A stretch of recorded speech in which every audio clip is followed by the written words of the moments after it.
Professor Alexander explained to me, the idea of addiction we've all got in our heads, that story, comes partly from a series of experiments that were done earlier in the 20th century.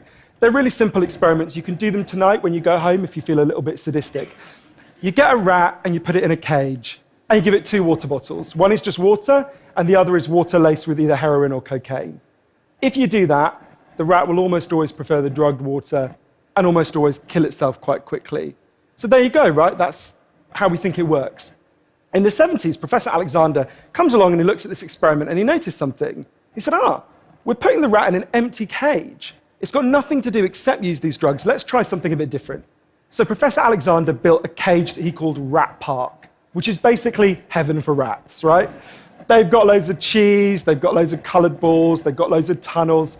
Crucially, they've got loads of friends, they can have loads of sex, and they've got both the water bottles, the normal water and the drugged water. But here's the fascinating thing. In Rat Park, they don't like the drugged water. They almost never use it.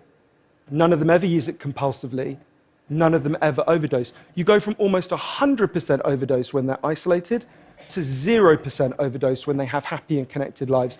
What if addiction isn't about your chemical hooks? What if addiction is about your cage? What if addiction is an adaptation to your environment? Looking at this, there was another professor called Peter Cohen in the Netherlands who said, maybe we shouldn't even call it addiction. Maybe we should call it bonding. Human beings have a natural and innate need to bond. And when we're happy and healthy, we'll bond and connect with each other.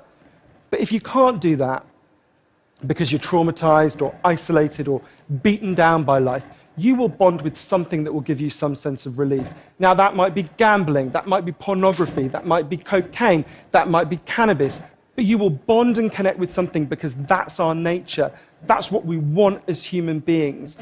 If you've never seen the show Intervention, it's a pretty simple premise.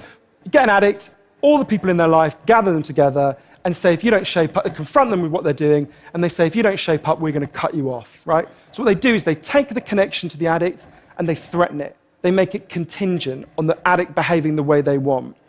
And I began to see why that approach doesn't work. And I began to think that almost that's like the importing of the logic of the drug war into our private lives. So I was thinking, well, how can I be Portuguese, right?